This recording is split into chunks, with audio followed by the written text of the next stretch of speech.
Can you run through the how you wound up buying and taking the deal to get Take-Two Interactive? You know, interesting, it's not a story that we've told. And part of the reason is stories like this tend to be sort of self-serving because it worked out well. And not everything works out well. In fact, most deals don't happen, and deals that do happen don't always work out. But this one did. It's kind of a set of one. The way we did this deal has never happened before, and I'm pretty certain it will never happen again, because we essentially did a hostile takeover with no money. The reason we did that is we had no money. So it was really our only choice. But I had a background in the video game business and started ZMC with partners, and the goal of ZMC was to buy, in certain instances, turn around, and in all instances, build up and create value in companies that stood at the intersection of media and technology. And the idea in 2001, when we started the business, was that technology would supercharge media and create lots of value and destroy value. And of course, that's a story now that's more resonant than ever. I thought in 2001 it was pretty obvious, but it was non-obvious to the entertainment business. I guess we should give some context. By that time, you had already spent 2 decades in the entertainment business? Longer? About that, yeah. And I've been in every entertainment business there is. So why was it obvious to you in 2001 and not obvious to other people in the industry then? I was the new media guy. So my goal getting out of grad school was to run a movie studio, an old business even when I graduated from grad school. So I got to Columbia Pictures in a very junior job. It was the only job I was offered, and by definition, the best I could get in the entertainment business. I was responsible for international television distribution, which was basically the last stop on the train of distribution of film and television. In those days, there weren't many outlets. With motion pictures, you went to cinemas, and then you went to the very beginning of home entertainment, the very beginning of pay television, the very beginning of cable television, and eventually free television. And my job was to distribute to free television. So I'm sitting around, and new media has come along to the entertainment business. In those days, believe it or not, new media was home entertainment, which at that time was video cassette distribution and pay television. And this is in the 80s? What time period? This is in 83. Okay, so that's new media in 83. So that's new media. A term still used all the time, almost 50 years later. Amazingly. Yeah. So at big companies like Columbia Pictures, which made their money in film and television production and distribution, and were really old line companies who were just beginning to modernize. I was one of a small cadre of business school grads who'd been recruited into the business, which was atypical for the industry until the early 80s. So they realized, we need a new media guy. Like the way today everyone needs an AI guy or AI, army. And so they looked around, they were like, who is the least valuable executive at this company that we can put in charge of new media?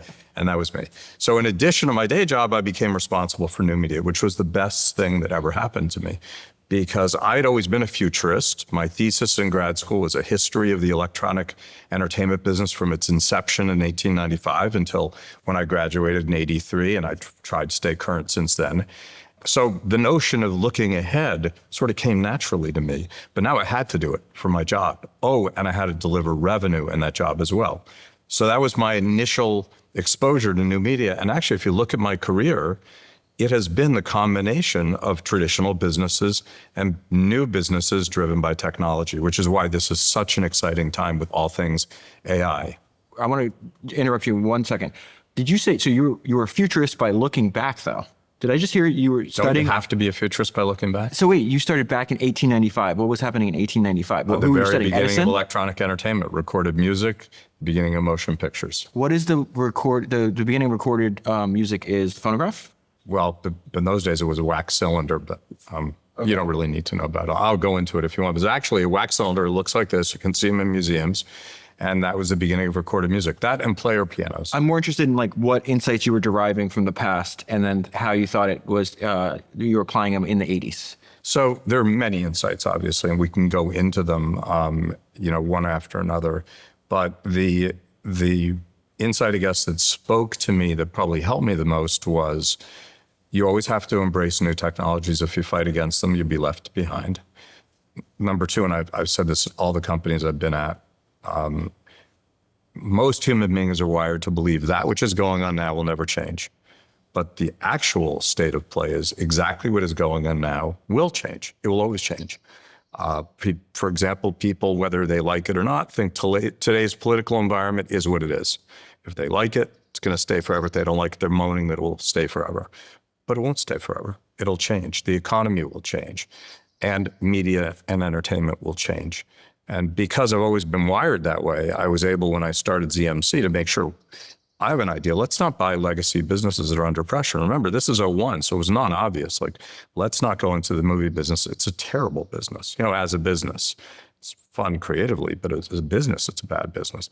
Let's not go into deficit network television production. Just a bad economic business. Different today than it was, but it was really bad then, where you would deficit these shows in hopes of creating enough episodes that you could syndicate them. And if you didn't get there, you had a massive loss. And if you occasionally got there, you had a huge hit, which is what motivated everyone.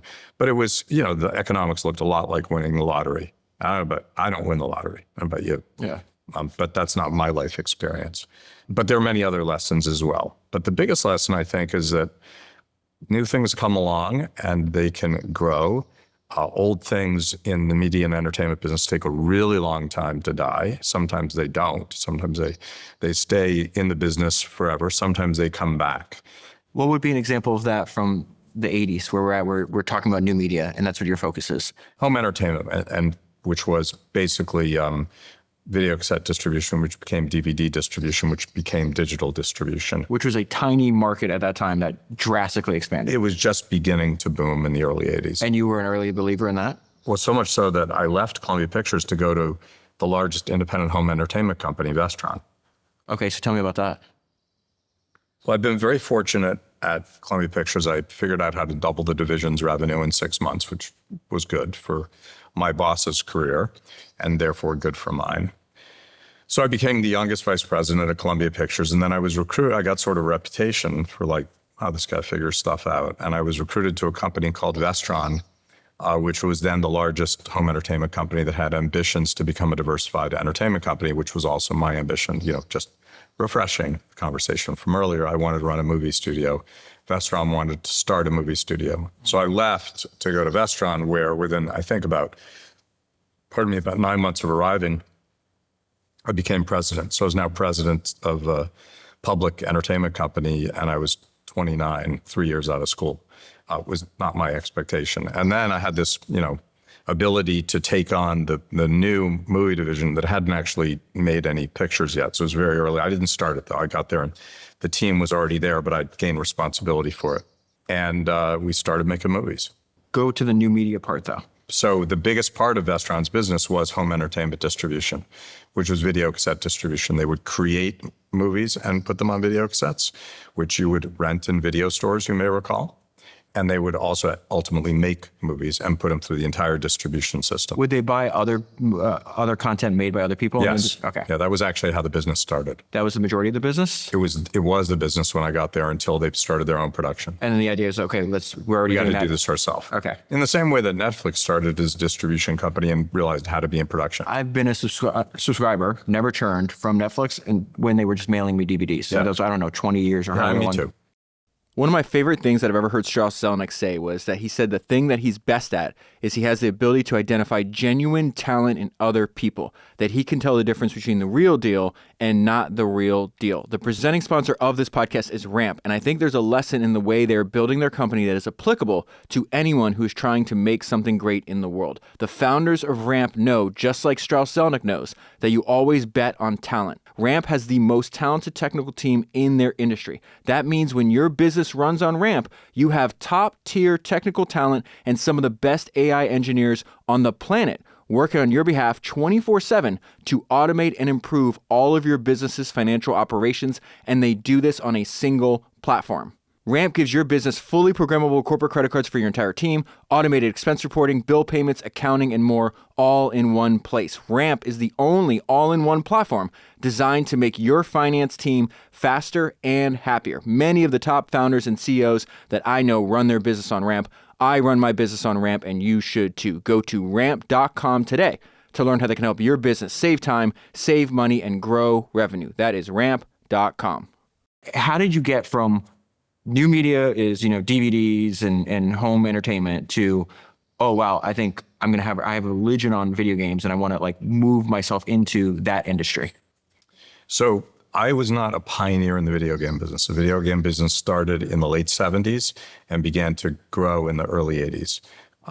And just by way of background, I was really a contrarian about video games because Hollywood had a horrible video game experience, which I'm not sure too many people would remember today. But in 1982, there was a huge hit called E.T., and Warner Communications, very forward-thinking, had purchased Atari, which at that time was a leading video game company. And they made both hardware and software. And software in those days was cartridges, and cartridges were expensive to make and had a long lead time. So before you released something, you had to decide how many you're going to sell and order it all. And if you were right, you did great. And if you were wrong, you had excess inventory. You didn't have just-in-time inventory with cartridges. It took too long to create. So Warner's has Atari. They're doing well with it. And they have E.T. and they're like, we should make an E.T. game. And because they didn't really have a lot of experience in how video games were made, they made the game in 5 weeks and put it in the box. And it was a terrible game. And then they manufactured more games, more cartridges than there were Atari consoles. Not sure what their idea was, but they did. And then it was a disaster. No one bought the game because it was terrible. And there were visuals of the cartridges being plowed into landfill that you can find online today. And the entertainment business is a small business. And everyone was like, oh my God, that nearly tanked Warner Communications. I think they took a write-down in 82 of $400 million, which was a lot of money in 82 for Warner Communications. So the rest of the business is like, this is a disaster. Like, don't ever get involved with video games. It's terrible business. Okay, roll the clock forward. I've been at Vestron. I made a bunch of hits. The first picture I greenlight turned into a huge hit. That was very good for my career. Sometimes, it's better to be lucky than smart. That got me recruited to become president of 20th Century Fox just a couple of years later when I was 32. So now I'm at Fox, and we turned around Fox. We went from last place at the box office to first place. Who recruited you to Fox? Joe Roth, who was had been newly named the chairman of the studio with the support of Barry Diller and Rupert Murdoch. Okay, so what was Barry Diller's role at Fox at this point? He was the CEO of Fox. He was the CEO, but then Rupert Murdoch he was the owner. Yeah, okay. News Corp owned it. Okay, but this was a flat-out turnaround. The studio part was because they were in last place at the box office and they weren't doing well at all, weren't making a lot of money. But you're 32? Yes. How do they identify you as the guy to hire for this? So it's sort of a long, complicated story, so I'll try to compress it. Give me whatever version you want. All right, so in those days, imagine like the independent business is over here, siloed, and the major business is here, and never the twain shall meet.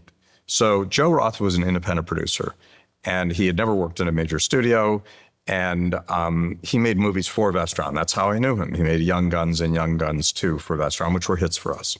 And he and I became friendly in the way that I am, well, first of all, a friendly person, if you don't know that. Yeah, right? Secondly, like when I work with people, I want to develop relationships with them. And he was a highly creative person, a good guy.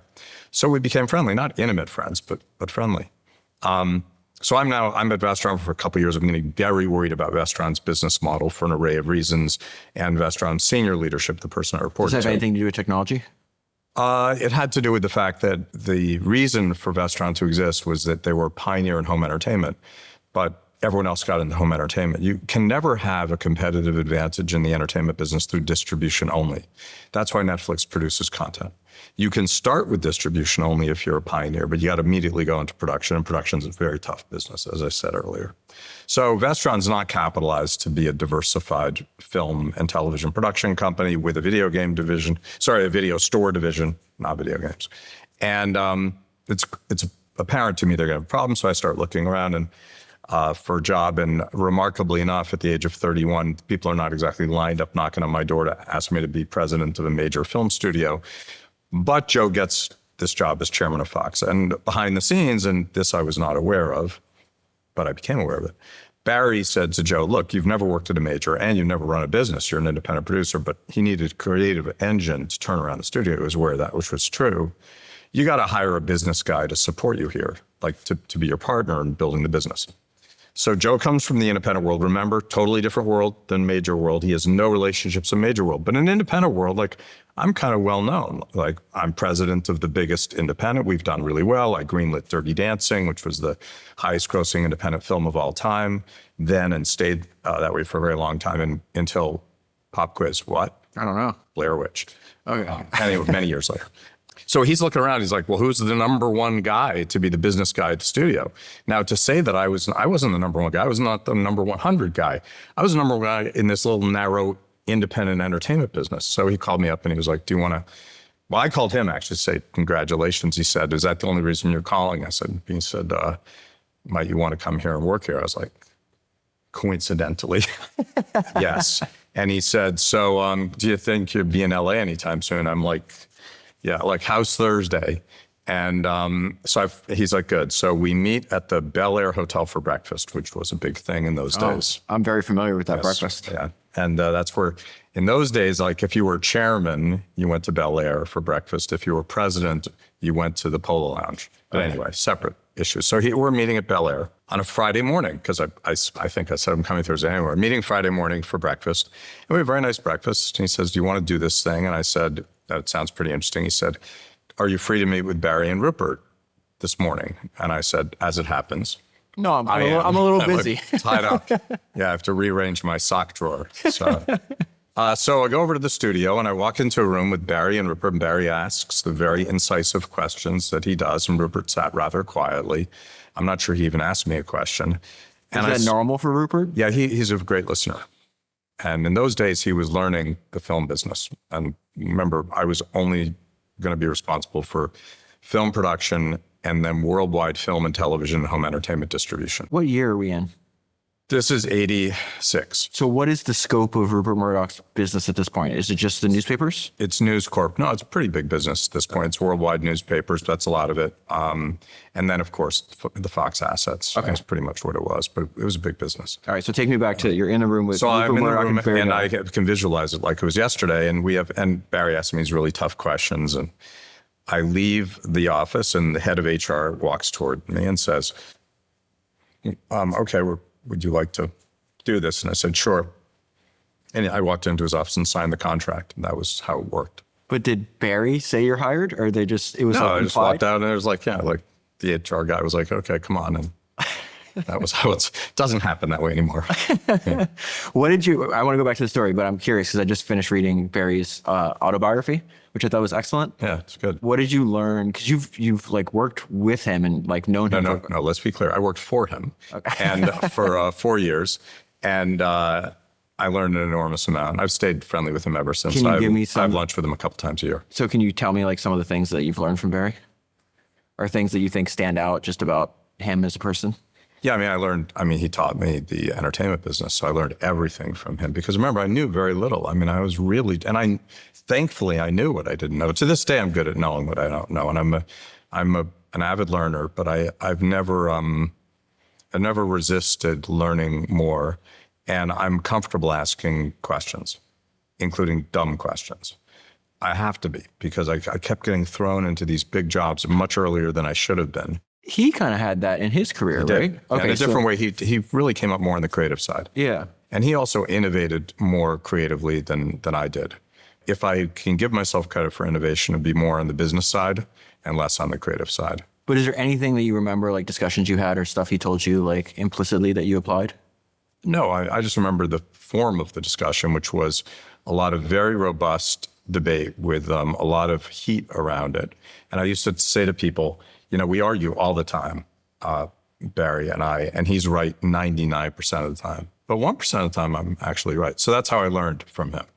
And he was patient with me most of the time. But you had to have a strong stomach he was famous and fierce in those days. He was not like junior. He was a very senior in the industry already, never mind what he's done since. And he was scary. Oh, and by the way, like, it's not like if this job didn't work out at Fox or other people lining up to hire me. Like, I was young, I was newly married, I had a kid, I had a mortgage. Like, I needed to keep my job, but I understood that this was his dialectic. And if you backed down, if you didn't argue, you were done. I understood it wasn't personal. Just wasn't personal. Other people took it personally, like a personal attack or criticism. I just knew that it wasn't. It's not like it was personal on the good side either. It's not like if he were sitting here, he'd say, oh yes, I love Strauss. I thought he was so amazing. he might not even remember I worked for him in those days. Therefore, I knew it wasn't personal. It wasn't about me. It was about the thing itself. It was arriving at the right conclusion. And I wanted to arrive at the right conclusion too, and I wanted to learn. I had some really bad days with him, don't get me wrong. And it was very, very taxing. One of the senior execs at the studio was a woman named Lucy Salhaney, who ran television. Lucy and I are very close.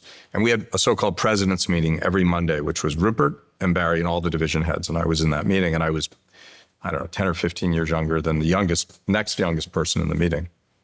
And I was the one who would argue. Like, I argued all the time. Many other people were just like, shut up and sit there. And Lucy said, you remind me, remember when you were little and you had that blow up clown doll that everyone had that you would punch and it would go over and then bounce back up? You remember that? Yes. Everyone had that. I had that. And she said, that's you. You just get punched, you go over, you keep coming back up. But are you naturally like argumentative? No, not at all. I'm much more collaborative. I thought so. This is the vibe I get off of you. But that didn't matter. I wasn't in charge. It was his style, and I had to comport with his style to get to the right conclusion. What are you learning from Rupert at this time? I mean, you're in these weekly meetings with him, with maybe He the wasn't most always there, successful. though. But he's maybe the most successful person in media of all time. He was extraordinary. What I learned from him really was in a different moment, which is he over-leveraged the company during my tenure there by buying Star. And the company had real trouble with its debt facility. And my recollection is they had a diversified debt facility with like 150 banks and a whole cross-default mechanism, and which was great when things are going well because they kept the interest costs low, and horrible if things go badly because of the cross-default. Suddenly things go badly, and he was at risk of losing the whole thing. I went on the roadshow with a bank roadshow with him for a couple of the visits. And what I found remarkable was he was cool the whole time. He wasn't overconfident. He just wasn't ruffled. I mean, he was at risk of losing his whole business, which had been his family's business, and it just didn't faze him. He just kept going, and he was laser focused on the conclusion, and he reached the conclusion just by being focused and calm. That's really what I learned from him. It's incredible. Okay, so you're 32. You're doing this turnaround. What are the insights you're deriving at Fox that you're going to wind up using later on when you do Take Two? So the biggest insight, well, we can get into how I work with creative people because that's probably the most important long-term thing. But I think going back to your question about video games, so it's now mid-'80s because I've been there for a couple of years, and I now really understand the economics of the movie business. So like maybe I'm slow to pick it up, but I got it. And they're terrible. They're terrible underlying economics. And they were bad, and they've been bad since 1955, since the consent decree that basically disaggregated distribution from production and turned the motion picture business from a studio system into a boutique system. And a rubric for a good versus bad entertainment business is a boutique system is generally bad and a studio system is generally good or can be good. The studio system was long gone. And studio system means your creative talent, all your talent is on the payroll. Boutique system is they're not on your payroll, they can auction their services. And obviously, if talented people are auctioning their services for every project, it's going to be much more expensive than if they're on your payroll in success. So you have a structure in the motion picture business since 55, essentially. I mean, it didn't happen overnight, 55, but by the late 60s, early 70s, mid 70s, where it's heads I win, tails you lose. If the project does well, the boutique extracts a lot of the value because of the deal they were able to negotiate, so they didn't go across the street. And if it's a flop, you as the studio bear the entire cost of the flop, obviously. Whereas in a studio system, recorded music before its most recent changes was essentially a studio system. Video games to this day is a studio system. In success, you obviously pay your creative people, and we are incredibly generous in the way that we compensate our creative people for success. But the company also has an opportunity to create a return. I was aware that the economics of the film business were really lousy and that you can't fight that. There was a Buffett aphorism, which I'm going to get wrong, but the aphorism was to the effect of, if you take a management team with a reputation for Brilliance. And a business with a reputation for being bad, it is the business's reputation that will stay intact. Yeah. And again, I didn't, that wasn't an elegant version, but you get the idea. Yep. So I actually saw this in Forbes magazine. Those days, you read magazines, it was in the back. Remember, they had quotes in the back of Forbes, and I read it, was like, that's what I'm dealing with here. And I've been really fortunate. Vestron did well because we made hits, and Fox is doing well because we make hits. But you can't fight the underlying structure of the business. So my blinding flash to the obvious was, I thought to myself, see, here's the thing. As it turns out, my ambition had been to run a movie studio. And as it turns out, my ambition should have been to run a movie studio in 1927, not a studio in 1991, whatever it is. So I think to myself, what is the moral equivalent of the motion picture business in the 1920s? I thought, it's a video game business. How did you know that?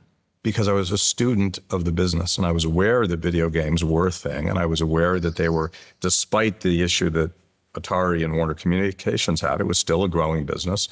And by the early 90s, it was a real business. It was a small business, but it was a real business. And I looked at it, I said, I think this is going to be huge. And remember, that was a very unpopular view in the entertainment business because of the Atari disaster, which people still saw in bright flashing neon. So almost the way you get what you called in the past, like the religion on video games, is by comparing it to like, what is the movie studio version of that today? Yeah, to your point about being a student of the business. Okay, so then you have that insight. Yeah. So now I've been at this studio for whatever it was, nearly 4 years, and we've had a great run.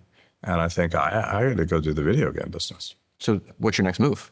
I went to Rupert and I said, next big business is the video game business. And I remember sitting in his office. And I said, so I think we should be in that business. He said, great, go start one. And I said, yeah, I'd love to do that, while I do my day job, which was now, I've been promoted. I was now running the creative and business side, working for then Peter Chernin, because Joe and Barry both had left. And he said, great, you could do it. We'll give you the capital. You can pursue it, build a video game business. And I said, well, the only thing is I see it as an entrepreneurial venture, so I'd like a piece of it. And he said, no interest. That's not on offer. So I was like, why do you say no? Because Rupert doesn't have partners in his businesses except his public shareholders. Okay. And it's just there's nothing like this. There's nothing wrong with that. It was just his approach. And he didn't pause, but it wasn't like he paused. Oh, let me think about it. He was like, no. So I was like, okay, I guess I have to think about, am I serious about this thing? And then coincidentally, I got a call from a recruiter saying there's this startup pre-revenue video game business in Silicon Valley that is doing the most advanced video games. They're really going to be the next generation of video games. Are you interested? And I left. I took a 95% pay cut. I moved my family from our beautiful house in West LA to Atherton, to a rental house that was going to be torn down. So it was maybe a little dated inside. It was about to be torn down for a golf course. Because you wanted equity, you wanted ownership in the... I wanted to build something and I wanted equity, but primarily what motivated me was this notion of being at the cutting edge of media and entertainment, and the fact that it was driven by technology made it even more appealing. Did you think that you were always going to be an entrepreneur? Because at this point, if I understand your career, you've always just had jobs. You were a phenomenal operator, you're a business guy, but did you in your heart, you're like, I feel like I should be running my own thing, I should be an entrepreneur? Yes, and I wasn't ready, as it turns out. So, but I did think that. And I know I wasn't really a born entrepreneur because I was a good employee and I liked running big businesses for other people. But I also knew that if I really wanted to build something meaningful, I had to take a risk. Why do you say you weren't ready? I didn't have much money and I had a young family. And I think there are kind of two stages in life to be an entrepreneur. Before you have anything and any responsibilities and obligations, and after you have some protection. And I was right in the middle. I had some responsibilities, I had no protection. So emotionally, it was very challenging for me. And I don't think I was emotionally ready. So I did it for a couple of years. Crystal Dynamics was very successful, not hugely successful, but it still exists today. I don't think I know the story of Crystal Dynamics. That was the company that recruited me. Tell me about the company.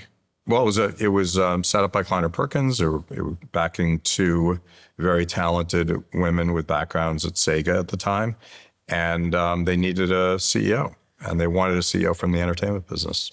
So they hired me. And literally, it was a video game studio? Yeah. So I set it up. I got them distribution deals. I raised a bunch of lots of capital, because I hadn't raised much capital. And then I was recruited to go turn around a huge record company back in the days when that was not an oxymoron. And I decided I'm really not ready to be an entrepreneur going forward quite yet given this opportunity. And that record company, which was called BMG, agreed that I could start a video game division inside the company. Before you took the job? Correct. Okay, because I was going to say the jump from you got religion on video games, and now we're jumping from video games to music. Recorded Why'd music. you do that? Okay, so Another turnaround. It was really interesting. I'd never done music, and they said I could start a video game company. Strauss Zelnick prides himself on running what he calls a rational organization. He said that he tells his talent that the company they build will be efficient, organized, will make sound decisions, we will be calm, and we will be well financed. He tells them that no one will let their ego interfere with what you do, and no one will take credit for what you do. We won't do anything crazy, and we won't go bankrupt. I've spent a bunch of time with Adam, who's the founder of AppLovin, and I would describe the way that he runs his business and the way that Strauss runs his business as hyper-competence matched with ruthless efficiency. Both Strauss and Adam want to build world-class products, and that is exactly what Adam and his team have done with their advertising platform, Axon. Axon connects you with over 1 billion potential new customers. Axon allows you to capture undivided attention. Axon ads are full-screen videos that are watched for an average of 35 seconds. That is retention that blows other ad platforms out of the water, and you can launch in minutes. You set the goal, and Axon achieves it. No complex setup, no expertise needed. And Axon scales quickly. They can put your ads in front of over 1 billion potential customers. Other businesses have seen immediate results, scale to hundreds of thousands of dollars a day in spend, and increase their revenue by millions. So you want to get started quickly before all of your competitors are on Axon, and you can do that by going to axon.ai/Senra. That is axon.ai/Senra. So talk about starting the video game company inside of BMG. So I hired Jay Moses, who is now on the board of Take-Two. And the model was external development, so making deals with external developers. And we were going to use the BMG recorded music distribution system to distribute worldwide, which was pretty smart because we had this massive worldwide system of local offices, so we could slot right into it without adding any overhead. That was the beauty of doing this. Say more about that. Well, in those days, when you distributed records, you actually had to have, physical offices to go sell physical discs, CDs, the beginning of CDs and the end of vinyl to stores. Very similar to video games at that time because you're buying physical. Exactly. You're buying cartridges and then eventually discs. Were any other music companies doing music and video games? No. Oh, that's smart. No. So we put aside a small amount of capital for BMG because in those days BMG's revenue was $5 billion a year. And it was very profitable. And I think we devoted around $40 million to investing in this basket of games and building up the distribution system and hiring a team.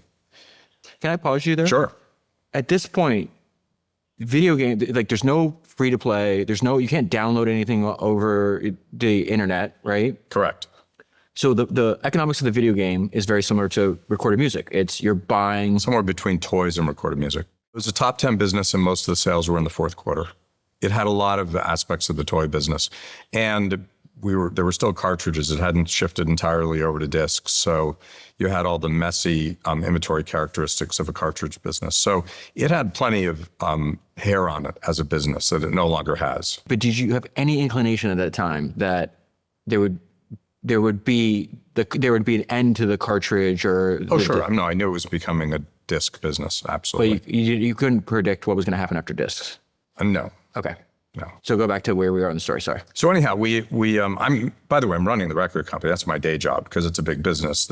Jay is building up the video game company with my oversight, but it's a skunkworks project. It's a tiny little. Yeah. You project. said 40 million compared to revenues of 5 billion. It was like a rounding error. Okay. And his team created a whole bunch of properties, and we're getting ready to distribute some of them as they've been completed.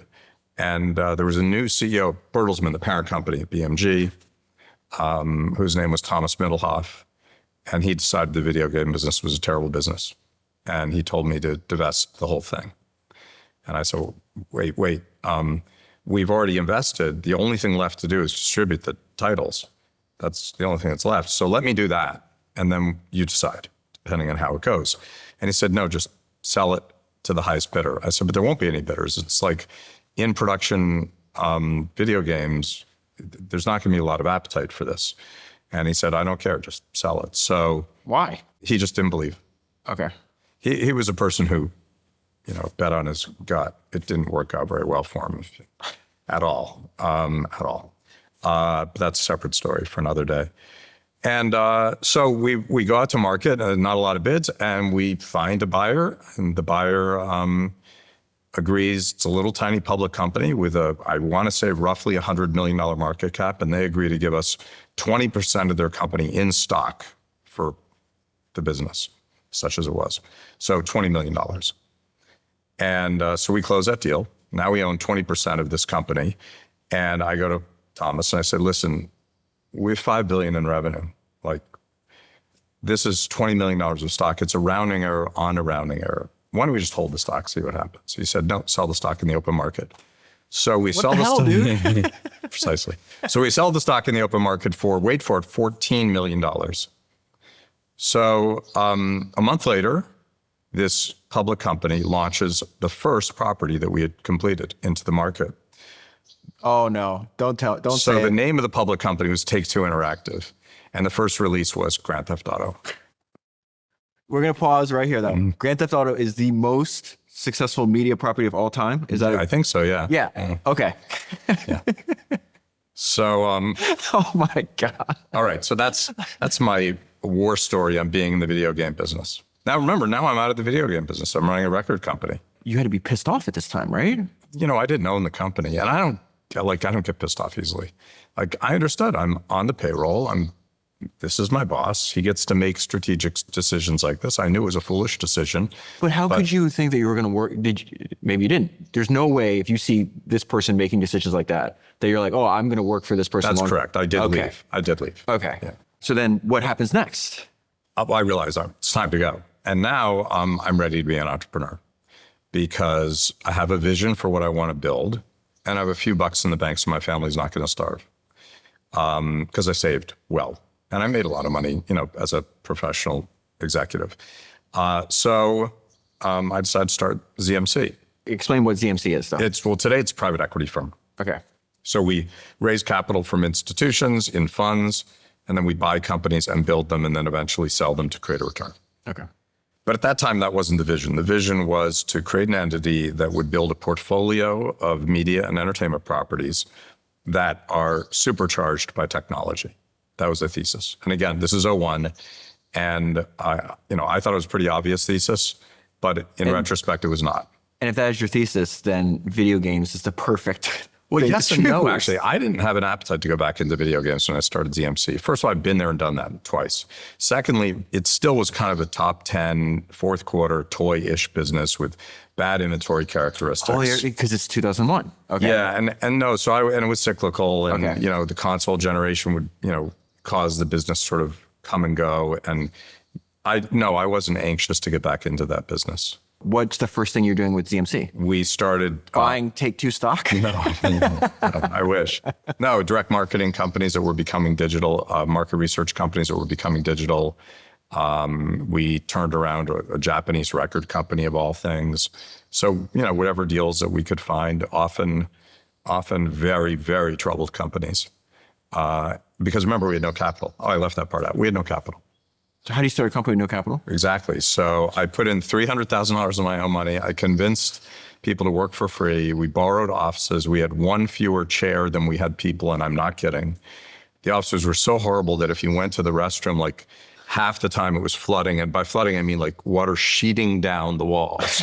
I mean, like you couldn't believe this was actually going on. And I would run around and talk to capital providers, professional financial services firms, and say, here's our vision. We're trying to buy companies to build them up and create value. And they'd be like, okay, well, show us the company you want to buy. We'll consider putting capital in. And then I would go to targets, to companies, and say, I'd like to buy you. And they'd be like, okay, great. Show us the capital that you have to buy us, and we'll have a conversation. So this is going on for like 6 months. And I'm like, there is a problem here. Like, an empty suitcase and going to a lot of meetings. It became obvious to me that it was an issue when we were at this very fancy private equity firm. And they said the same thing. They were like, oh, you guys are great. You all have great resumes. So we'd love it if you would bring us a deal, and we'll put money into the deal. And it was at the end of the day, and we're packing up, and they've left the room. And there was a cleaning person who's emptying the garbage. And I said to my colleagues, I said, I guarantee you that after we leave, someone who works here is going to go to that person and say, incidentally, if you see a really interesting company, why don't you come talk to us about it? We'll finance it for you. Yeah. I realized like these were empty words. They said it to everyone. They were just looking for free options. Yeah. So I had to find this lightning in a bottle where there'd be an opportunity to buy a company with third-party capital. And thankfully one came along. It was called Columbia Music Entertainment. It was a deeply troubled Japanese record company. And I had recorded music experience. The short story is, amazingly enough, we turned it around. And it was because your idea is to buy, improve, and sell. Correct. You're not holding for We did it. It took us a long time. It took 9 years, but it was very difficult because it was recorded music in the early 2000s. It was Japan. It had a 0.5% market share. It had way too much debt. It had no hits whatsoever. So wait, how do you, because you're saying early 2000s, now you're getting the iPod, now you're getting iTunes, you're getting Napster, it was in 99. Why would you even No, it was early 2000s. But this all has happened. Yeah, exactly. Yeah, so why would I want to be in the record business? Yeah, I didn't want to be in the record business. I was like, been there, done that. I had no interest, and it was a really horrible company. So it came about because one of the capital providers that we spoke to was a company called Ripplewood. And there's a partner there named Jeff Hendren. And Columbia Music had been part of a sort of a two-part company. And essentially, Ripplewood wanted to own the good part, and they wanted to find some person like me to run the bad part. I didn't know that entirely, but okay. I wasn't smart enough to figure that out until it was too late. And so Jeff, who was, I'd had a couple of meetings with, and, let's buy a company together, called me up and said, here's a perfect deal for you for your first deal.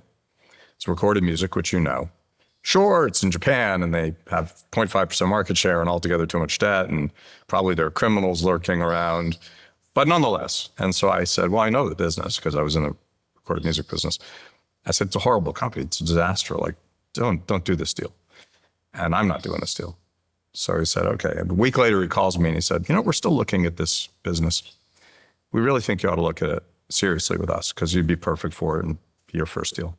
And I said, okay, listen, it's a public company. So I'll pull all the public docs and I'll look at them over the weekend. And my partner at the time, Ben Feder, and I spent the weekend pouring through the documents. On Monday, I called Jeff and I said, it's even worse than I thought. Just run in the other direction. Don't do this deal. It's a disaster. And he said, okay, thank you. Called me a week later. I promise all of this exactly, like there's no hyperbole. I sometimes can be accused of hyperbole. This is not one of those moments. I remember I'm in my dining room and there's like a wall phone, like a long time ago. This is 01. And he calls and I pick up and he says, look, we're going to do this deal. And we really want your firm to take it on and be responsible for building and managing it. Obviously, we had an upside in the deal, and they would put up the capital. And I said, Jeff, I told you it was really bad. Then I spent a weekend looking at it. It's even worse than I thought. Like, we're passing. You should pass. He said, can I ask you a question? I said, sure. He said, just how busy are you? I laughed, and I was like, you make a very good point. He said, I think you should do this deal. So we did. It was the hardest deal I've ever done in my life. It was terrible. Terrible. I could tell, we could literally take 5 hours and I could tell you every horrible problem this company had. But I remembered my experience with Rupert and I became laser focused on just turning it around and getting to the finish line, no matter what it took. Because I realized correctly that if someone gave me $300 million to take over a company and I failed, that would be my last deal. And that's true. That's not dramatic. That's true. No one's giving you more money after that. So we turned it around, remarkably enough, and got about a 22% IRR in the recorded music business in the early 2000s. Unheard. That's insane. And this is the first deal of... That was the first EMC deal. That's incredible. And that's how we began to generate income, to build up a team, which I reinvested and build an enterprise and buy more companies. So take me to take two. All right, so it's 07. We started raising our own capital in 07 and 08. So it's the very end of our being was at that time called a fundless sponsor. Now today they call it an independent sponsor because it sounds much nicer than fundless. But I promise you we were fundless. So even though we'd done 6 deals at that point, we had very little capital, very tiny balance sheet. I'd become, quote, friendly with Carl Icahn. I put it in quotes because he is the man who said, on Wall Street, if you want a friend, buy a dog. But in any case, I had a relationship with Carl. And the relationship took the form of, and I did this intentionally, was I'd go over and visit with him. He's a lot of fun. to spend time with. And I'd bring him ideas. And I brought him an idea initially for something that we couldn't act on, but he could because he did public markets investing. And he said, listen, I just want you to know, I'm happy to listen to your ideas, but I'm not paying you for them. And I said, yeah, I know. And, you know, I thought to have a relationship with Carl Icahn, you never know where it could go. So I bring him ideas, and they were good ideas. And the first one I brought him was actually Reader's Digest. I had a feeling something would happen there. It was underpriced. He bought, I don't know, for him, nothing. He bought like $50 million of stock. It immediately went up. I go over to his office like 3 months later, and I said, sell your stock. And he made whatever.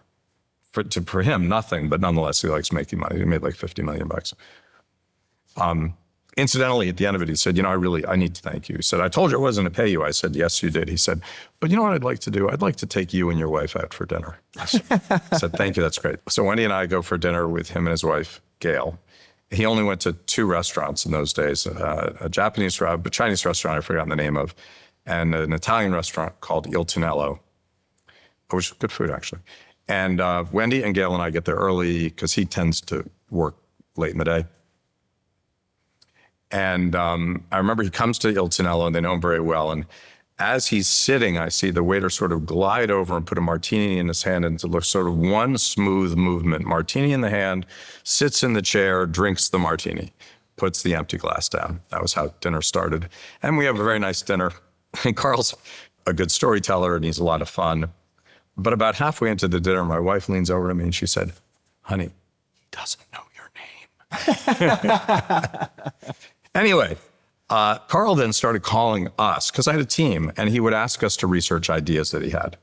So we would research ideas. And I remember my partner, Carl Sladoff, who's still to this day the president of Take-Two, got really annoyed. Carl speaks his mind, because I was asking them to do like research for Carl Icahn. He's like, he is the richest guy on Wall Street, and we're doing spec research for him. Oh, and incidentally, he has informed us we will never get paid. Like, what are we doing here? I said, you know, I just don't know, but I feel good about this. So one day, Carl calls up and he says, you familiar with this video game company called Take-Two Interactive? And I said, I'm really familiar with it, obviously. It's a really messy company. At this point, I used to own 20% of it. Take-Two's in very bad shape. It's failing. It's got very bad management. The chairman had been indicted. It was under investigation. They hadn't filed financial statements. And it wasn't even that cheap, despite all that. Because wait, the chairman is under indictment. Yes. Okay, they're being investigated. Yes. They canceled their annual meeting. Correct. They're not filing financial statements. Yes. The company is being investigated by a bunch of different... Four entities. Okay, 4 different entities. Yeah, IRS, SEC, New York DA's office, and FTC. They have how much in revenue? About 700 in revenue and losing loads of money and no debt, thankfully, and about 50 in cash. And we looked at the numbers and are like, they're going to be bankrupt in 6 months. That's what's going to happen here. And you're like, great. No, I'm not great. I said, this is a disaster. Okay. And so we wrote a whole memo and we said, stay away from it. No, I wish I could say I'm so forward thinking. So I sent over the memo saying, this is a disaster, stay away from it. By the way, like, I've done video games. I have like no interest. And we were doing other stuff that was more tech driven that we were doing really well with. So he calls up. What's the market cap of the company back then, though? About 700. So it went up 7x from when you had to sell, because it was 100 million when you owned 20%. Okay. So, you know, it's not great, frankly, in a growth business. And they had increased the revenue materially. They built a business. It was a business, albeit a very bad one. So he calls a month later and he says, listen, I have a friend who's looking at buying a big stake in Take-Two. Can you refresh your memo and do this with a friend? At this point, Carl Sladoff like loses his mind. His head. He said, all right, so it was bad before when we were doing free work for Carl Icahn. Now he's pimping us out to his Wall Street buddies for free. Like, this is outlandish. And I said, you just never know where this can go. Like, you never know. So we do the memo, which essentially says, once again, it's a mess, stay away. Again, not being so forward thinking. I don't know how much time goes by. Carl calls me and he says, listen, this thing Take-Two, you ever look at this? I was like, yes, I looked at it for you. And then I looked at it for your buddy and I said, don't do it. He said, yeah, that thing Take-Two, it's really interesting. He said, have you read the bylaws? I said, no, Carl, I've not read the bylaws. He said, well, you know what you ought to do? Read the bylaws. And he hung up. So Ben read the bylaws and he comes in the next day and says, holy shit, this company has a plain vanilla, unamended Delaware charter. And in this charter, the right exists that if you have 50.1% of the shares vote to fire the board, you can take over the company. And because the company was so troubled, the stock had collapsed into about 20 hedge funds' hands. So this was actually mathematically possible. The problem is you can't go run around and solicit people to vote their stock without creating a group, most likely. And this is arcane stuff. But and we didn't have any money, so we couldn't buy stock. So it's not like we could go in the market. And we didn't have the money even to mount a proxy fight, which would be the standard way of going about it. In those days, a proxy fight would cost $3 million. We didn't have that, particularly because it was totally spec. But under SEC rules, you could solicit up to 10 shareholders.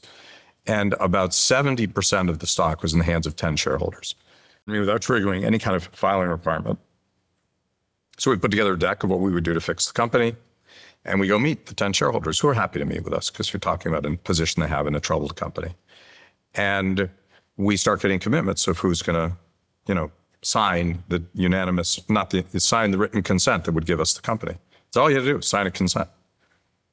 So we go through this whole process. We've now gotten all 10 that we can get to. We can't go to number 11 through 20 legally. Oh, and you can't publicize it either. You can't market this at all. So it's all done quite quietly. And Ben comes into my office. He said, we got 48%. I was like, okay, it's game over. We're done. And he said, well, let me just think about it. Ben's a very smart guy. He goes home the next day, comes in. Turns out there's another provision in the agreement, in the bylaws. If you show up at the annual meeting and you don't have to put an item on the agenda in advance, which is unheard of. You can just raise your hand at the meeting and say, I want to vote. And if a majority of the shareholders vote in favor of your slate, you can take over the company at the meeting, which is unheard of, just unheard of. It doesn't exist, but it did exist here. But it's not 51% of the people who show at the meeting. It's 51% of the votes in the meeting, but you have to be there physically. You cannot vote by proxy because remember, we didn't file a proxy. And we can't solicit anyone. But what we did do was go back to those 10 people and say, look, do you want to form a group with us now so we can actually talk and reach an agreement, show up at the annual meeting, vote for us. And we think we can win that way. Even though we only had 48%, because we knew not 100% of the shares would show at the meeting. So that's what we plan to do. And we get a lot of support, we think, until it's very close to they had scheduled a meeting. We form a group, we now announce, so we indicate to the company that we're doing this weeks before the meeting. The company, not a professionally managed company, to say the least, not a good board, to say the least. They really didn't even know what to make of this. They'd never seen it before, they didn't understand it, they had bad counsel, they just no idea what to do. So we're like, we have 48%, we think that's pretty good. If 75% of the shares are at the meeting, we're probably good. Until we find out that these hedge funds had loaned out their stock to short sellers, as one does. And if you do that, you can't vote the shares. And we can't solicit anyone, remember. We've solicited our 10. So I said to Ben, so what percent do we have? He said, you're not going to like this, 22%. And I was like, So we don't have to disclose that. We had our prior disclosure about the group, which was at 48%. And we go to the meeting, physically go to the meeting. And at this point, there's been a journal article because no one's seen this before. And there's like television cameras out front. And we're at the meeting, walking into the meeting in a hotel. And we'd hired the 2 top proxy solicitors just to protect us. And we'd been smart about the people we hired. And we spent a lot of money for us on fees because we had to. We go to the meeting, and before it starts, a guy waves across the room. And I go over and say, super friendly. He said, hey, I haven't seen you since law school. It's great. I went to law school. He said, it's great to see you. This is so interesting. How are you doing? How's your family? And we talked for like 5 minutes. I go back and I said to my proxy solicitors, who was that guy? And they said, he's Fidelity. Now, Fidelity was the larger shareholder, but they had declined to participate in our group. So we had no idea where they would vote. And Fidelity doesn't typically support anything hostile. They typically support management. So I looked at my solicitors and I said, we just won. So the company had a new general counsel. We had a room in the hotel. The company had a room in the hotel. Oh, incidentally, the CEO of the company declined to attend the meeting. That gives you a sense of what we were dealing with here. This is the Thursday, by the way. And the general counsel comes into the meeting room that we're in, and he says, well, we don't have the final vote, but we have a provisional vote. You have 88%. He said, so will you accept that, or do you want us to keep counting? I said, we'll accept that. And the next morning, Friday morning, I walked into the company and walked into the corner office and became chairman of the company. That was what year? That was 07. And you're still running it? I'm chairman, now I'm CEO. Ben was the CEO from 7 to 11, then he decided to leave and I became the CEO. So this is what you described as basically a hostile takeover with no capital. Yeah. Deal is how the best founders turn the world into their talent pool. I've been studying how history's greatest founders operate for a decade, and one thing they all have in common is they understand that recruiting and hiring the very best talent is your most important priority. A players recognize other A players, which is why top companies like Ramp, Shopify, 11 Labs, Uber, and DoorDash all use Deal. Many of the top founders I know have personally invested in Deal after using their product. And what they discovered is that Deal is the best company in the world at building infrastructure for global hiring. Deal will help your business hire, pay, and manage any worker anywhere in the world so you can retain the best talent anywhere and spend the rest of your time focusing on what you do best, delivering value to your customers. The founder of 11 Labs has a great description of the value Deal can give your company. He said, we built 11 Labs to break down language and communication barriers. With Deal enabling us to hire and support exceptional talent anywhere, we can accelerate our innovation and bring more voices, stories, and ideas to every corner of the world. Deal is trusted by over 40,000 companies and growing fast. Learn how they can help your business by going to deal.com/Senra. That is deal.com/Senra. So now you come in, you went from writing this memo to Carl Icahn, like, stay away from this, to we just took over the company. What was your plan? The plan was there was only one good property, which was GTA, which was in development and was soon to be released, we thought, ended up getting delayed. And everything else was total mess except the NBA franchise, which was really tiny. It was making a tiny amount of money. Everything else was losing money. So our plan was meaningfully to cut costs, run a rational company, be friendly to creative talent, diversify the product pipeline, and build an entertainment company. Did I hear correctly that you cut something like 40 to 50 million? Yeah, we cut about 40 million. Explain how you did this. Well, we have an The approach, costs. when you're doing turnarounds, you have to cut costs, but our approach is a little different, which is we don't want to show up and fire people. It's a great way to build ill will. Also, you don't know anything when you show up. And so you might fire the wrong people. And also, who knows, maybe you need everyone, like you just don't know. But badly run companies, we have a rule. We only do turnarounds if we're the first team in. Like if someone tried and failed, we don't do it. You know why? We're not so smart. Smart people all do the same things. So if someone came in before us to do a turnaround and they failed, guess what? They probably did all the stuff that we would end up doing. They still failed. That's not for us. But we were the first team in. If you're the first team in, the first thing we look at is third-party expenses. Every company, particularly big companies, has deals with third parties. I don't know, this was days where you put discs and cartridges into boxes. So we had a printing deal, we had a cardboard deal, we had a pressing deal for our discs. And we do a top 10 vendor survey. So all the top 10 vendors and how much we spend with all of them. Then we call them all up and negotiate them down. And the reason we do that is, number one, you immediately save money. Number two, you don't scare or upset the team. Number three, you begin to create credibility with the team because the team's like, wow, they just saved all this money and no one got fired. Like, that's pretty good. We also don't do things like, put in new expense policies. Like, that is a great way to alienate everyone. Or let's say, David, let me see your expense report. Why did you have lunch, at McDonald's on Tuesday with, Mike? Like, why? Like, that's a great way to alienate David. And if David has another option, he's going to leave the next day. So we don't do that either. But our top 10 vendor approach saves a lot of money. And then, about 3 to 6 months in, when we know, what's going on, then we have to right size the overhead. And in most instances, of course, you have to cut some headcount. Yeah, especially at a company like this. How much money was GTA making back then? When GTA released, the company would have a meaningful profit, like 100 or so a year, but it only released every 4 years, so they lost money the rest of the time. Okay, so what was your plan for that? Make other hit titles. It goes back to your insight from, because I don't even know if we were explicit about this enough, but you wanted, when you were like a kid, you're like, I want to run a movie studio, right? Yeah. And then 20 years into your career, like, no, I want to run a movie studio in 1926, not 1987 or whatever. Right, it was. exactly. And here we are. So then you took that idea and you're like, we're going to build a movie studio. And it's going to be video games. We're going to try to be the most creative, the most innovative, and the most efficient company in the business, which was the same rubric I used at every entertainment company I ever ran. When I told that story, because Take-Two is public, I had to tell the story. I remember investors saying, how does that plan differ from your plan when you were at Fox? I said, it doesn't. It's the same plan. It's the entertainment business. And we have found that that rubric, which we use to this day, if you're honest and if you're true to the rubric, if your decision-making supports the rubric, tends to work. You take over the company, the market cap's 700 million, whatever. Ish. Today it's 30 billion, whatever. 35-ish. That's an insane run, by the way. That's absolutely incredible. Thank you. Great team. So can you explain the ideas that you're putting into place?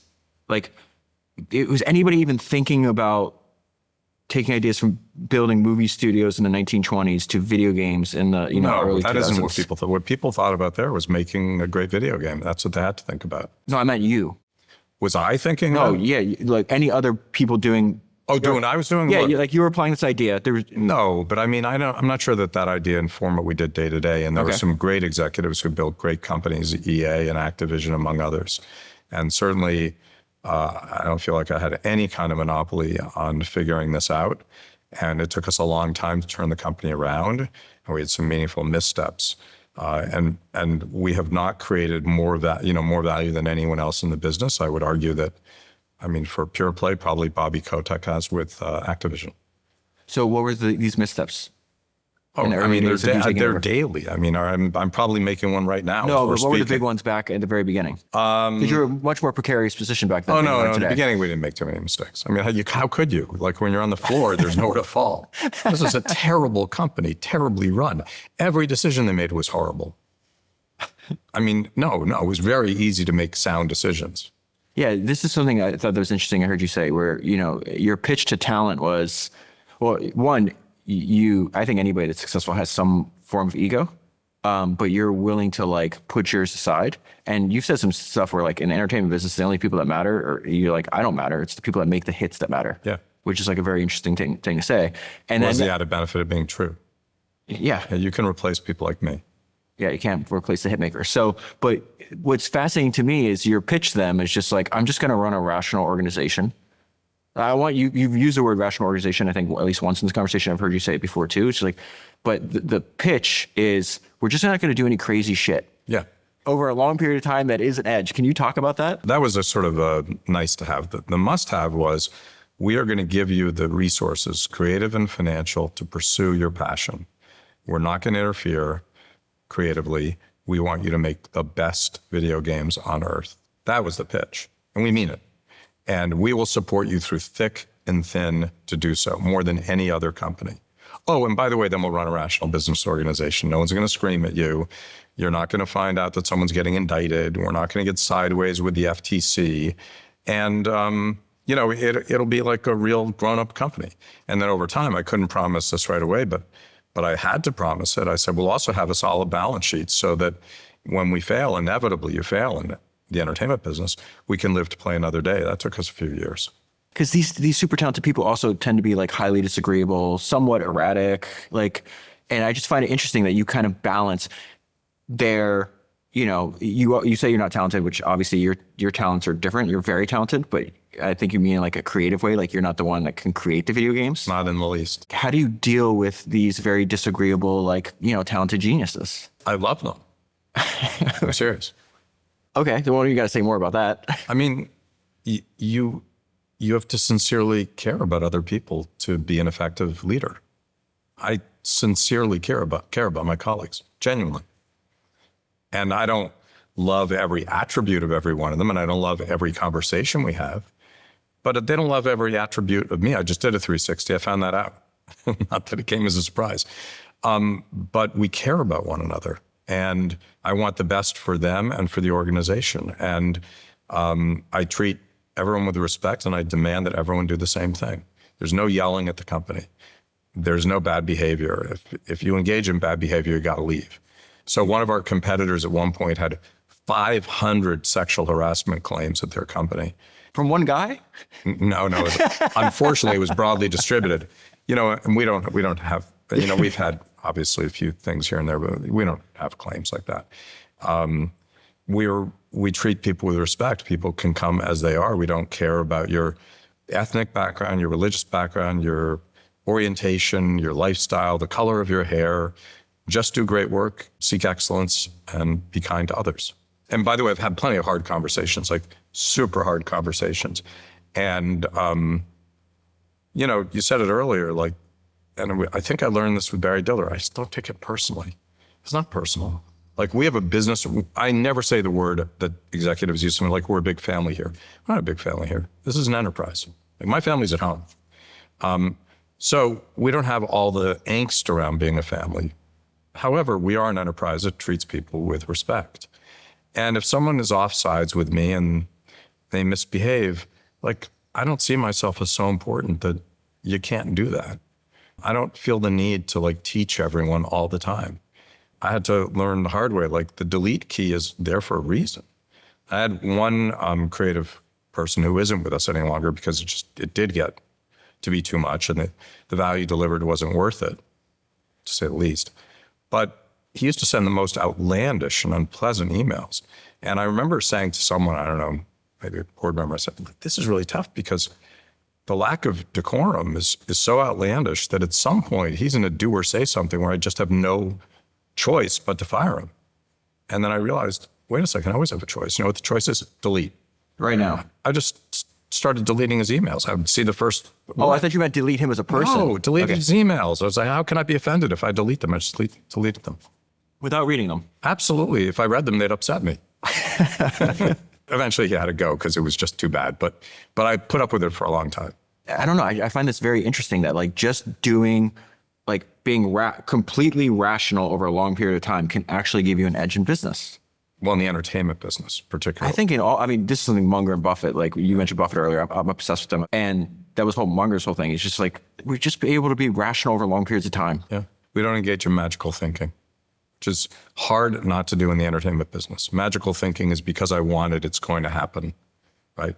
Magical thinking is, I don't know, someone's going to see this podcast and they're going to call me up and say, we need to give you $10 billion to do X. Like, that's magical thing. That's very likely going to happen. Okay, let me know. I'll give you a call. I'll give you 10%. That's magical. That's better than thinking. what Brad Jacobs gave me. Brad Jacobs was episode 3. We all go to his house. This guy's laughing. He's like, I love David. He goes, I raised $750 million out of his audience and I had to pay him a fee. And he like slapped his knee. And I was like, that's not funny. I got dinner with Carl Icahn. There you go. You got a dinner and you found out he didn't even know your name. And then he put you to work. So the starting point is not like we run a rational organization. The starting point is we will support your creative activities through thick and thin. And that gets tested. And when it gets tested at the worst possible time. And so I like to say culture, like character, is tested in the breach. You're not tested when things are going well. Great, we just delivered a hit. We're making all this money. This is awesome. Like, have a celebration. That's not a test. The test is when someone comes into your office, and this happened to me, and we had not turned around the company yet. We had very limited capital, and we were developing a game, and it was about to be released 2 months later, which is to say it's done, and we'd spent a lot of money. And the head of the division came into my office and said, look, we just don't think this is good enough, and we think we screwed up, and the art style is not appropriate and it's not differentiated, so we want to remake the game. I was like, well, what does that mean? And this is a long time ago, so it's slightly different. He said, it means $50 million of incremental dev costs, a lot of money to us, and another year. And it was on a release schedule, which we'd announced. And I was like, I dug in. I mean, I don't give like knee-jerk answers. I dug in and did my homework, and at the end of it, I supported the decision. And that title became Borderlands. Had we not done that, Borderlands wouldn't have been a hit. Yeah, that's a huge game now. And that was a non-obvious decision. And I'm pretty much can assure you, no one else in the business would have done it.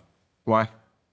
Because it was insane. They would have said the game is done, put out the game, move on to the next thing. I'm not spending $50 million to remake the goddamn thing in another art style, and I have no evidence that one will work either. So you just trusted the intuition of the talent? I had to. That's the story. Be the most creative, be the most innovative, be the most efficient.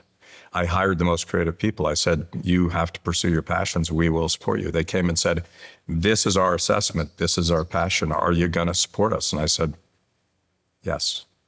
The timeline's slipping because you're sitting on the most valuable media property in the world. And everybody online is just like, when's GTA 6 coming out? Yeah. Like, how do you deal with this? How do you deal with the timelines? It's just like the answer to that question is, I don't know, right? Well, no. November 19th, I do know. Oh, okay. Yeah. No, it's been announced. But this has been pushed back I think twice. for like how many years? I think we're about 18 months behind the original date. Okay. Not much more than that. Is it the most successful video game of all time? I think so. But it depends on how you count. Okay. Like if you counted... From just revenue. I think if you counted every, like Mario Kart and Call of Duty and a bunch of others, it's not entirely clear. But I think in terms of the value of the IP, most people believe it's the most valuable entertainment IP ever created. But people could argue about that. And you don't disclose the revenue for GTA 5, correct? Not the total revenue. It's a lot. The reason people keep playing is because it's constantly updated and it's really great. And the most recent content pack was awesome. And honestly, like the social element to like catch You up. can actually talk and connect and play together. And yeah, it's amazing that people don't realize that, online games are highly social experiences. Yeah, especially when you see this with like kids now with like Roblox and everything else. Like It's everything. And my mom is 90. She plays bridge online. And with Buffett? Sorry? With Buffett? Warren Buffett. I've never asked her. Somehow I doubt that. She's good though. And she has bridge friends who she's never met in person. And she gets around. She's mobile, but she doesn't get around the way she used to. And so this is an enhancement of her life. It's a social life and it's something she's good at and loves doing. And she's 90. So this is an industry that speaks to little kids and people, Gaming is enduring. I mean, we played that since the dawn of humanity. They figured out games to play with each other. There's something you said earlier that I want to pull out from your book. You said, I don't believe in magical thinking. And I don't think visualization is magical thinking, but you do talk about in your book being very, very particular. The note I left myself when I got to this section of the book is that the universe rewards the specific ask and punishes the vague wish. And your point was... And that does sound a little magical, but you have to dig into... That was my note based on like my interpretation of what you're saying. And you're talking about this idea of like creative visualization, which again, like people think is like some willy foo-foo thing. I've read 415 now biographies of history of entrepreneurs. I've kept every single note, every single highlight, every single transcript of anything I've done for that project I've been doing for a decade in this giant searchable database. Visualization comes up all the time. Right. And these are not willy foo-foo people. No. And I love what you said about why it might be effective. You said, I'm pretty sure it works because the method requires one to concentrate hard, exclusively, and frequently on what one wants. Can you say a little bit about that? Sure. I mean, I think having not done as much research as you, but having read 1 billion biographies, I was very focused growing up on success, traditional success, but also political success. And I tried to sort of drill it down to like, what is the factor that is most common among highly successful people? And the only thing I could come up with was they knew what they wanted. And it's not because you know what you want, like Napoleon Hill, write it on your mirror, like, I want $1 million on Thursday. It's because I wanted to build a diversified collection of media, communications, and entertainment assets supercharged by technology, starting in 2001, and I've been laser focused on it ever since, which means I make choices that are in service of that. So here's magical thinking is, I want to do that, but you know what? It's a very nice day out there. I'm going to the beach today, tomorrow, and the next day. You just told me, like, you're a reasonably successful guy, I think. You just told me you work 7 days a week. I have, 3 jobs. I work really hard. Why? Because I have a set of goals and I'm focused on achieving those goals. Now, there's still no guarantee. There's still no guarantee. But by knowing what you want and working in service of what you want, you are much more likely to get what you want than if you don't know what you want or work in service of that thing. That's the truth. And when I started ZMC, I thought, I want to build, a $20 billion company that looks like this. And it was out of the blue. And it wasn't like I ran around and was talking to people as I was endlessly and vainly trying to raise capital or find companies that they were saying, this is awesome, you're doing great, like you are, who's better than you? People are like, this is a crazy idea, this is crazy. But I looked at it and said, I don't think it's so crazy, I think it's possible. And even if I fall short, I'll probably get closer than if I don't try. And I was okay with that. And I've said this, and I said it publicly, like, it took us, I think after 10 years I was speaking at MIT, remember I wanted to build a $20 billion company, and one of the students said, how big is your company now? And I said, well, if you take everything together, I don't know, it's about $1 billion company. And he said, are you deeply disappointed? And I said, well, I really appreciated the question. I said, look, it isn't what I set out to do yet, but you know what? It's directionally correct, and I'm not stopping. And if this is as good as it gets, at least I tried. And, we made a little progress. We did okay. Well, today our company, taken as a whole, and it depends on our market cap, we call it a $40 billion company. It kind of exceeded our goals, and we're not done yet. But we wouldn't have done that if we didn't know what we were trying to achieve. So today, Take-Two has this, and I advocate this for every enterprise. The mission of Take-Two is to be the #1 entertainment company on earth. That's a pretty bold idea, but everyone understands it. The strategy to get there is be the most creative, be the most innovative, be the most efficient. Remember, I said that earlier. And the culture in which we work is one of seeking excellence, working together as a team, and being kind. Remember that from before. There are 14,000 people at Take-Two. There's not one person who can't tell you that. It's simple, it's straightforward, it has the added benefit of being true. This is why I asked you before we started recording, like, if you mind if I do an episode on your book for my other podcast. I want to read this because I think it's really important. And, people have asked me before, it's like, what's the most important thing you've learned from this crazy, like, decade-long study of history, success, and careers you've done? I was like, if I had to put it into one word, it'd be focus. It's like they are just unbelievably, almost like a different species in terms of how they can focus. I want to read that part I just read. It says, I'm pretty sure it works because the method requires one to concentrate hard, exclusively, and frequently on what one wants. And then you end this chapter with another great sentence. The most important thing you can do to achieve the success you desire is to discover your ambition, narrow its scope with as great a degree of specificity as possible, and blazon it on your consciousness and revisit it daily. And that is visualization. It's just not like magical visualization. I was on the phone with a Zoom call with one of my colleagues, because I'm reachable by everyone. If people email me or text me or Slack me, I respond. And I'd been doing a town hall in our office in Austin, and this woman Slacked me afterwards, brand new colleague, and said, can I have a chat with you about my career? And I said, sure. And we were chatting, and she was really impressive. I was quite taken with her. And at the end of the call, she said, what should I do to succeed around here? I said, well, you need to know what you want. And then you need to show up on Monday and think about how you're going to create more value than you cost. And then on Friday, think about, did I create more value than I cost? Because if you're here for a year and you get paid $100 plus $25 in benefits, and you generated $10 in value for this enterprise, one of two things will happen. Either you're going to lose your job or this company will fail. If you want to succeed and you want the company to succeed, you got to create more value than what you cost. And I said, so think about that, because she'd already decided what she wanted. This was not about, she knew what she wanted. She wants to be CEO, which is great. Terrific.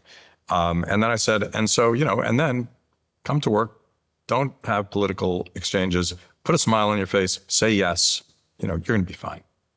Are you surprised? So first of all, I've heard you say this, and you're like this to me, because when we were like at lunch and I was like, hey, do you have like a team I need to go through to like schedule the podcast? You're like, no, we're going to do it together. Like, just text me, and like you respond. Are you surprised how few people take you up on this? The fact that you will respond to emails or to messages? No. Here's what surprises me, and this part I don't get. So I spend like 20 to 25% of my time mentoring and coaching people. Which I want to talk about, yeah. Using the tools in the book. And as you saw in the book, like some of them are exercises, like you have to do the work to get the benefit. And so someone will reach out to me, and while I'm easy to get to, like you still have to do some homework. And I don't schedule, like maybe I don't even schedule, I like have an assistant who schedules me. So there's a bit of a process to have a meeting with me. It's not like, hey, come on in tomorrow at 9:00. And I am amazed, like people will come in with a specific ask for something that would affect their life. And we spend time on it, we talk about it, and maybe I assign them one of the exercises in the book. I usually do. And I would say about half the time, they never follow up. And that to me is kind of astonishing. And I don't think it's because I'm a horrible person or I'm scary or something. I think there are people who believe if I can just get into a room with that really successful person, they can just wave a magic wand and I will have success. Sort of my point earlier, someone's going to listen to the podcast and I'm going to win the lottery. And it doesn't work that way. One of the things I understood about starting ZMC, look, I've been around the block. I don't think I have an enemy in the business. I mean, and you probably know this from your homework, like I know everyone and I like everyone. And as a result, most people like me. And I think, candidly, I have a very good reputation. Nonetheless, I think people confuse, that with somehow like having a shortcut. So I had the attributes I just described. Lots of people wanted to help me when I started ZMC. The conclusion I arrived at was, no one can. They would love to. I had all kinds of goodwill. What can they do for me? I had to run out. I had to find the deals. I had to go see Carl Icahn. I had to hire a team. I had to pay the team out of my pocket. I had to, manage the team, Think of the story you told earlier when you were recruited to 20th Century Fox. I have a maxim that appears in these biographies of history entrepreneurs. It's like opportunity handled well leads to more opportunity. Right. You had to handle the opportunity at Verstron. How do I say the company name? Vestron first for this guy to be like, hey, I need some help now. Right. And the whole thing is like, that's why it's like whatever, this is, again, from Buffett and Munger, they say they believe in like Carlyle's prescription, which is like, do the best possible job on the opportunity you have in front of you. Yeah. And that will then, you don't have to worry about the opportunity. It will unlock future opportunities. Or it may not, but it's the best that you can do. What else would you be doing anyways? You can't do anything better. But you said earlier when you went on my friend Patrick's podcast, I think you mentioned this book. You're like, how few people, this book is not for sale. You can't buy it, but you give it out. And even that where, hundreds of thousands of people heard that and you're like 50 people asked for it. Yeah. That's insane to me. I think it's tied to what we were talking about earlier. It's like you have this edge that you can just run a rational organization over a long period of time. You also, I think, understand that time carries most of the weight. Think about the compounding you've done over the last 25 years from 750 million to 40 billion, and it's just like, I'm going to apply this rational, I'm in a good business. There's technology tailwinds here, and I'm going to apply this rational organization working with the best people possible. And the score takes care of itself over multiple decades. You said you want to do 20 billion. Well, you've doubled that, and you'll probably keep going on to that. That's the goal. Let's go back to the talent and how you serve the talent. Because when I hear the conversation we had, the book I've read, and the interviews I've heard of you, it's like you seem to be like very comfortable, almost like you're in like the service business. Is that a way that you think about this or no? Yeah, I think a good CEO needs to serve his or her team. And no work gets done in the CEO's office. So what do you really do? You agree on the mission, you set the strategy, you agree on the culture, and then you drive daily execution. But you're driving that daily execution through other people. And how do you do that? You have to motivate them. You have to obviously stay informed so you know what's happening. And then you have to motivate them. On the very rare occasion that a problem can't get solved below my level, you got to solve the problem. On the rare occasion that a decision about an approach or capital allocation, isn't obvious or is above someone's approval level, it comes to me. I'm not writing memos. I'm not doing Excel spreadsheets. And are you adapting your style to each individual talent? Of course. Okay, so this Well, is... I'm true to who I am, but of course. Okay, so we had the same experience where like some of these books are great and the titles are terrible. Like How to Win Friends and Influence People. It sounds like How to Be the Most Popular Boy in the Class. It's just like, so many people told me about that book. I didn't read it because like the title's terrible. But you almost saved me the need. I already read the book, but you almost saved me the need to read How to Win Friends and Influence People. And your whole thing is just like, take a sincere interest with an emphasis on the word sincere in other people. Right. That is really a book. That's the story of the book. That is really a book on sales and leadership. Yeah. And friendship. So explain how you apply that inside of your own work. Well, I just did a 360 and, there was criticism in it, to be clear. But one of the positive attributes, and there were plenty of those too that were noted, was when he sits with you, he really, really cares about you. He sits with anyone at any level in the organization. He responds to everyone. He's kind to everyone. And you think you're the only person in the room when he's talking to you. You ask me, like, how do you deal with like difficult creative personalities? I say, because I love them. I care about them. I genuinely care about them. And I care about my executive team. I care about everyone who works at the business. But frankly, I care. You're going to find this hard to believe. And I really don't mean it sounds self-serving. I think it's like table stakes of humanity. I care about the person behind the counter at Starbucks enough to say hello, ask them how their day is going, and interact with them a bit if they're not busy, pouring coffee, which sometimes they are, to see if maybe I can brighten their day a little bit. Like, why wouldn't I? There's a great story in Dale Carnegie's book where he tells a story of, I had an idea. I went into the post office and I wanted to brighten the day of the guy behind the counter. And I'm struggling with what I can say because this is an exercise for me. He gets to the front of the counter and the postman behind the counter apparently had a great head of hair. And so Dale Carnegie says, "You have a great head of hair. I wish I had a head of hair like that." And the guy said, "Oh, thank you, because I'm kind of proud of my hair." And they had a little interchange. And Dale's telling the story to a friend, and the friend says, "Well, Dale, what did you get out of that?" And he said, "What did I get out of it? Are we so small-minded that we need to get something out of every interaction? How about that I improve that person's day and it improved my day? How about that?" So if you're taking that position as a starting point, look, if you're taking a position like, I'm here doing this podcast, here's my goal. My goal is to look awesome in your podcast. Well, that's a very bad approach. My goal is when I show up to have an engagement like this, and I've had plenty, how can I be of service to David and to his audience? That's what I'm thinking. One of my favorite quotes ever, it comes from Henry Ford. He says, "Money comes naturally as a result of service." And I think part of what we're trying to do here is like this whole show is like essentially a love letter to capitalism. And the reason I He say also that, said, or it's apocryphal, not clear, whether you think you can or you can't, you're right. Yes. That's attributed to him. It's not clear it was him, but we used that line at ZMC for the first couple of years because it was so hard to do. We did. it's in your book. Yeah. That line is in. I haven't read the book in a while. Oh, I read it this past week.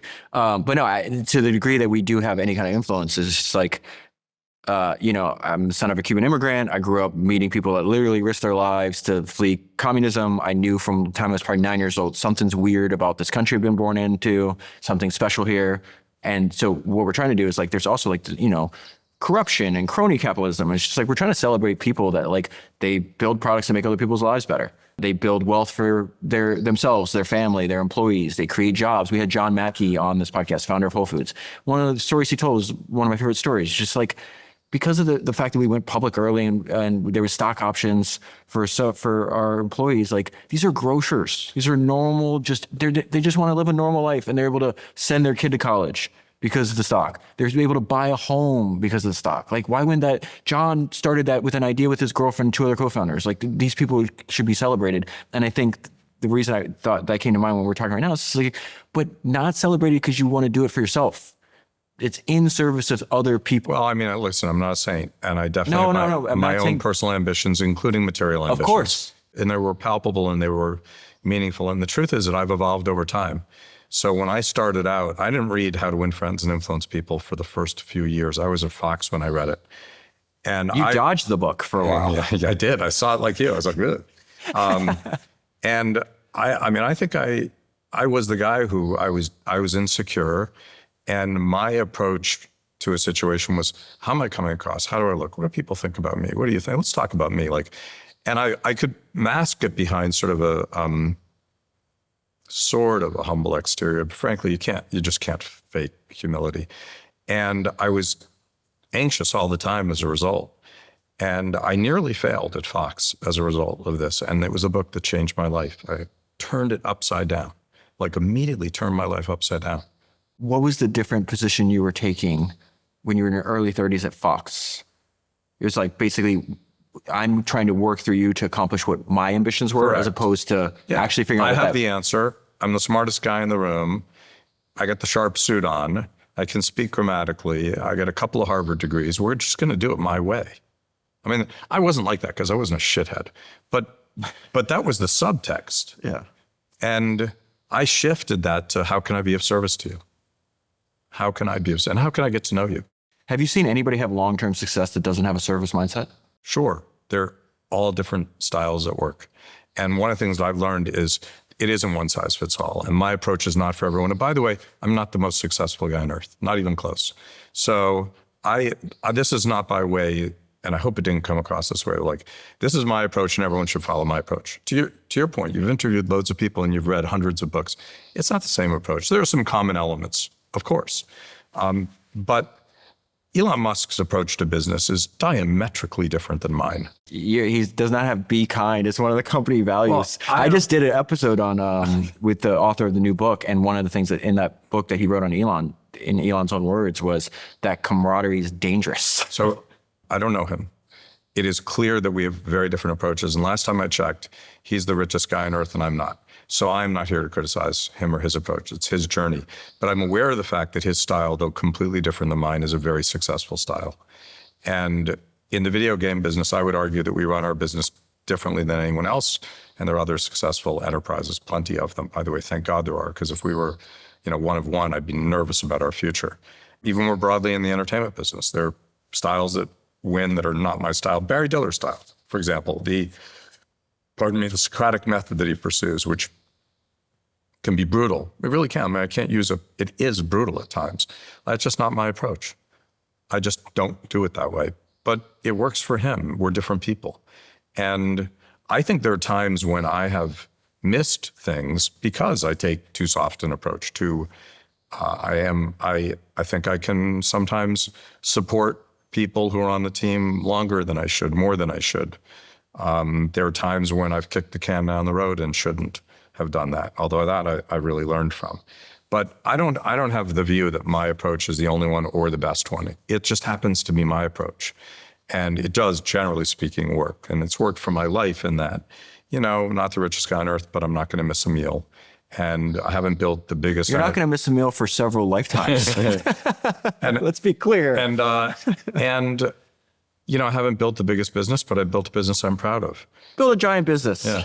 You don't think in those terms, though, I right? reject the notion that one size fits all in almost anything in life. Oh, so there's something I want to transition to and ask you about, because you have all this experience in media. So and obviously I'm kind of in that business, even though I don't know if I think about it. So I want some personal advice to you. But this is such an important thing about one size doesn't fit all, that Daniel Ek, the founder of Spotify, and I are working on this project to try to outline all the different founder archetypes. We might even commission a book on this because it's so important. And it became a lot of conversations where he was just he was essentially playing a role.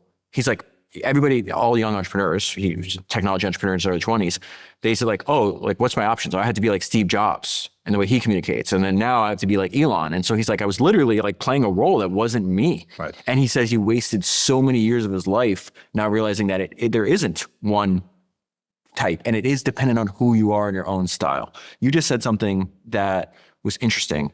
I had somebody that works with you email me.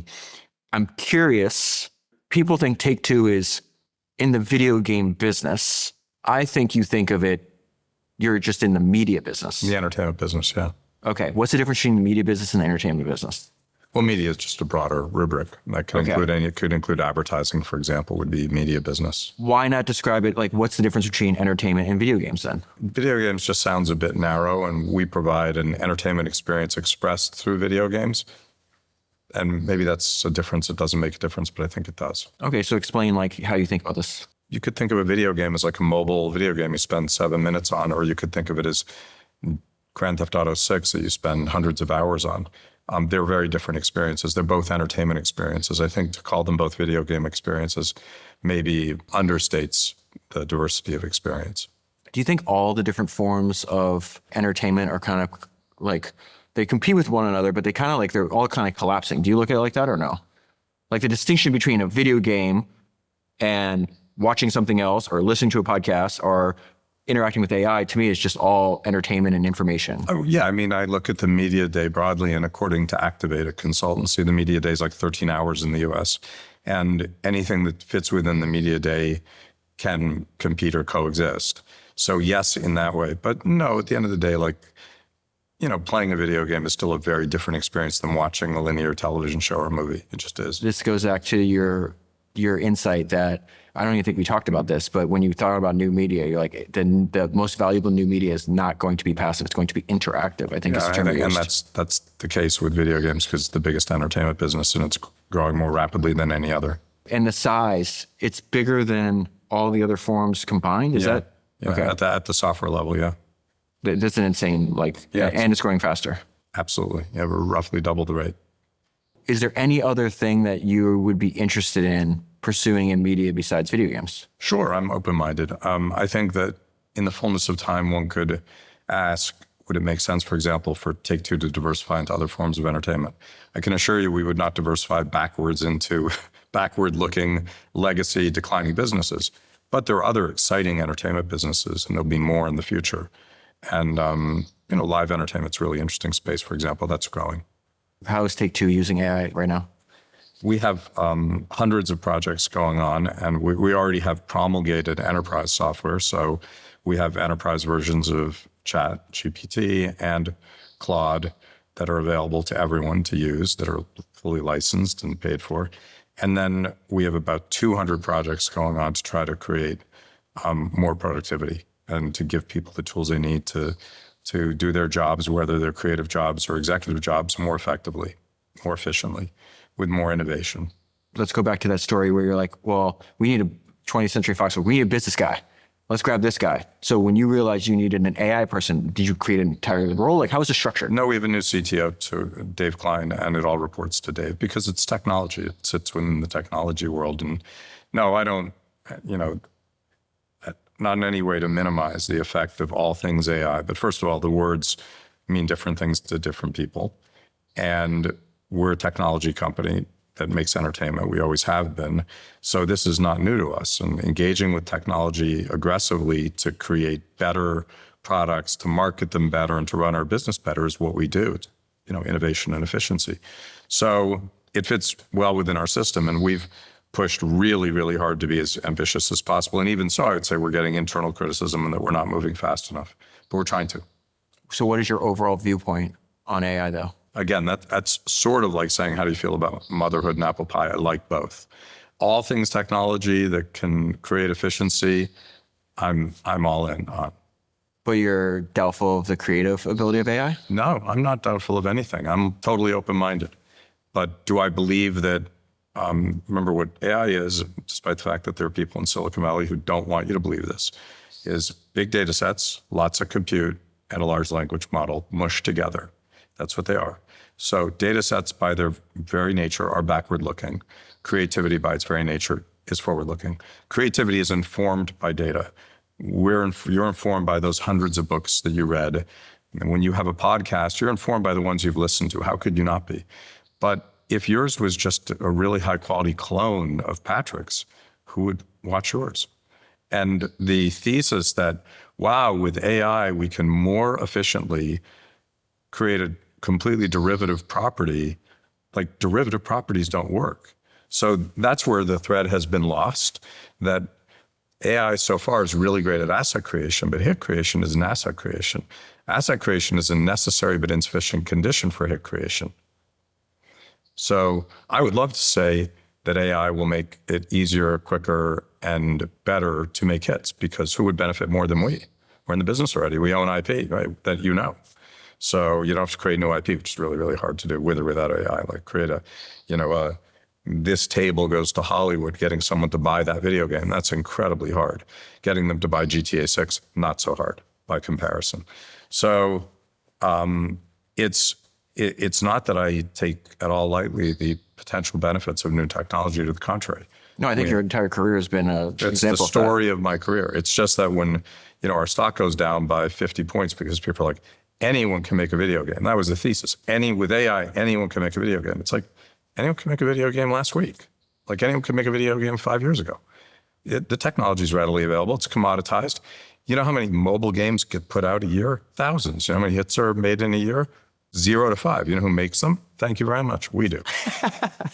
It's just true. And that's just true. It's like, you don't need this new technology to create assets that are competitive. That already exists. It will be quicker to do it, but speed isn't the issue. If I told you, David, with this technology, you can create something that looks exactly like GTA, and it's going to take 3 years, not 30 seconds, you'd be like, I'll spend 3 years on it. It's worth it.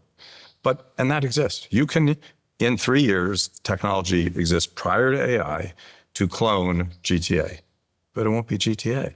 It'll be a clone of GTA. Clones don't sell. All hits are by their very nature unexpected. That's the most important thing to take away. Things that are data-driven in their entirety can't be unexpected.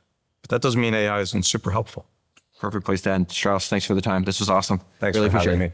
I hope you enjoyed this episode. Please remember to subscribe wherever you're listening and leave a review. And make sure you listen to my other podcast, Founders. For almost a decade, I've obsessively read over 400 biographies of history's greatest entrepreneurs. searching for ideas that you can use in your work. Most of the guests you hear on this show first found me through Founders.